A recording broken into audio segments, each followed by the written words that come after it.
नाजरीन, खबरें अब जम्मू कश्मीर से। जम्मू कश्मीर के जिला कुलगांव में वाक़ स्पोर्ट्स स्टेडियम में महकमा यूथ सर्विसेज एंड स्पोर्ट्स ने लड़कियों के लिए सूबाई सतह के क्रिकेट टूर्नामेंट का इनेकाद किया।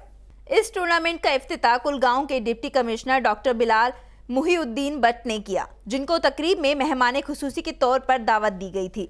इफ्तिताही तकरीब के बाद स्पोर्ट्स स्टेडियम में मुख्तलिफ मकामात पर मैच का एहतमाम किया गया।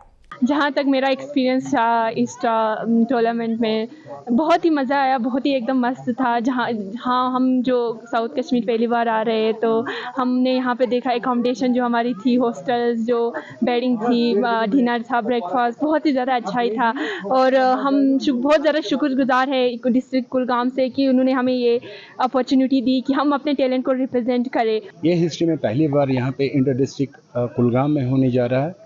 हमारी यही कोशिश होती है कि हमारे से ज़्यादा जो बच्चे हैं वो खेल कूद में पार्टिसिपेशन करें, ताकि ये जो आजकल सोशल एविल्स है, ड्रग या बाकी चीज़ें हैं, उससे दूर रहे, ताकि इनकी सेहत ठीक रहे। जम्मू कश्मीर में ट्रेड यूनियन काउंसिल का हंगामी इजलास मुनक्किद हुआ, जिसमें पुरानी पेंशन स्कीम और डेली वेजेस को लेकर हुकूमत पर तनकीद की गई।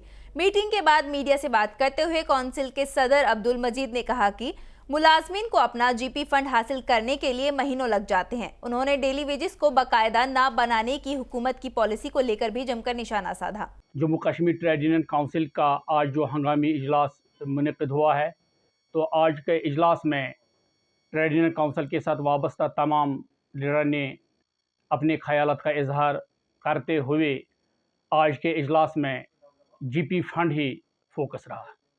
जीपी फंड वो पैसा होता है कि जो सरकारी मुलाजमीन इसलिए जमा रखते हैं कि जब भी हमें इन पैसों की ज़रूरत पड़ेंगे तो हम